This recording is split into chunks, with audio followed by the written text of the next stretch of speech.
ಆಗ್ತಾ ಇರ್ತಕ್ಕಂಥ ರಾಜಕೀಯ ಅವ್ಯವಸ್ಥೆದ ಬಗ್ಗೆ ಏನು ಪರಿಶಿಷ್ಟ ಜಾತಿ ಪರಿಶಿಷ್ಟ ವರ್ಗದಲ್ಲಿ ಇಟ್ಟಂಥ SCP TSP ಹಣ ಇನ್ಯಾರೋ ಬಳಕೆ ಮಾಡಿ ಇನ್ಯಾವುದಕ್ಕೂ ಬಳಕೆ ಮಾಡ್ಕೊಳ್ಳೋದು ಗ್ಯಾರಂಟಿಗಳು ಬಳಕೆ ಮಾಡ್ಕೊಳ್ಳೋದು ಎಷ್ಟು ಸಮಂಜಸ? ಇದನ್ನು ದಯವಿಟ್ಟು ಖಂಡಿಸ್ತಾ ಇದ್ದೀವಿ. ಜೊತೆಗೆ ಏನು ಒಳ ಮೀಸಲಾತಿ ಜಾರಿಗೆ ಆಗಬೇಕು ಕಳೆದ 35 ವರ್ಷಗಳಿಂದ ಒತ್ತಾಯ ಮಾಡ್ತಿದ್ದೀವಿ. ಆದರೂ ಕೂಡ ಈ ಸರ್ಕಾರ ಪ್ರತಿ ಬಾರಿಯೂ ಅನೇಕ ಆಯೋಗಗಳು ರಚನೆ ಮಾಡೋದ್ರ ಮೂಲಕ ಎಲ್ಲ ಆಯೋಗಗಳು ಕೂಡ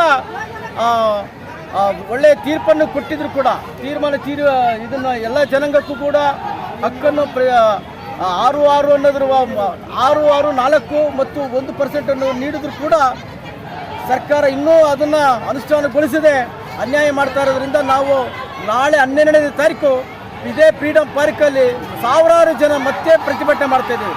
ಇವತ್ತು ಪ್ರತಿಭಟನೆ, ನಾಳೆ ಕೂಡ ಪ್ರತಿಭಟನೆ. ಇದು ಯಾಕಂದರೆ ಸರ್ಕಾರ ಎಚ್ಚೆತ್ಕೋಬೇಕು.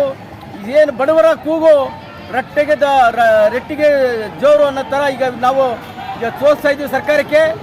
ಯಾವುದೇ ಕಾರಣಕ್ಕೂ ವಿಧಾನಸೌಧಕ್ಕೆ ಸ್ವಲ್ಪ ದಿನದಲ್ಲೇ ಮುತ್ತಿಗೆ ಹಾಕ್ತೀವಿ ಸಂದರ್ಭದಲ್ಲಿ ನಾವು ಒತ್ತಾಯ ಮಾಡ್ತಾ ಇದ್ದೀವಿ.